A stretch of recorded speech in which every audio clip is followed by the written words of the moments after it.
Guys, wow, abantu bize imibare muze mufashe gusubiza iki kibazo. Abarimu ba primary nabo barakabije kudusuzuguza abana.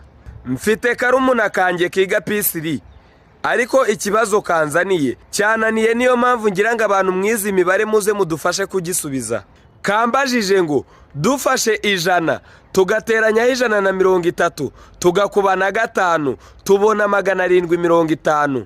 Karangije karambaza ngo ariko se ko mfata 130 nayibanza imbere nkateranyaho 100 nkakubana 5 nkabona 630.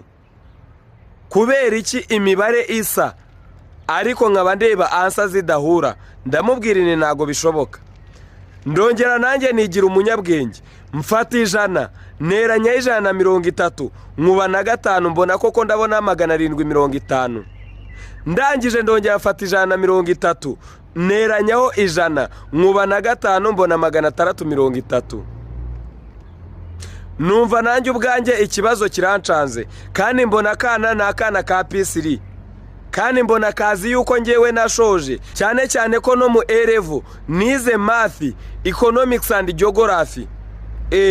Ni gute umwana guhereza ikibazo warashoje, noneho no mu byo washoje warizemo math ukavuga yuko icyo kibazo utari bugisubize? Nahereye ko mubwira ko ndwaye mu nda n'umutwe, ninza gukira ndi bumusubize. Niyo mpamvu ngira ngo abantu bize imibare muze hano mumfashe gusubiza iki kibazo kugira ngo mbone igisubizo ndi buze kumuhereza. Kubera ko ubu nawe ategereje igisubizo, arabizi azi ko ndwaye mu nda n'umutwe, ngarekaho ndi bukirire hose ndamuha igisubizo. Ndasaba abantu mwize imibare neza, kubera ko ngewe nize imibare economics na geography, ariko imibare ntago nayibaraga. Nabaraga economics and geography, mu mibare nakoragamo 0. So abantu mwayize neza mubona amanota ashimishije, muze mumbwire ni ukubera iki imibare nanjye ko nabonye isa ariko nkaba ndeba itanga ibisubizo bitandukanye. Jya muri comment section utubwire kubera iki imibare isa ariko ikaba itanga ibisubizo bitandukanye. Likinga, ufollowing, usharinge nkomeza kukugezaho amakuru ari update. Thank you.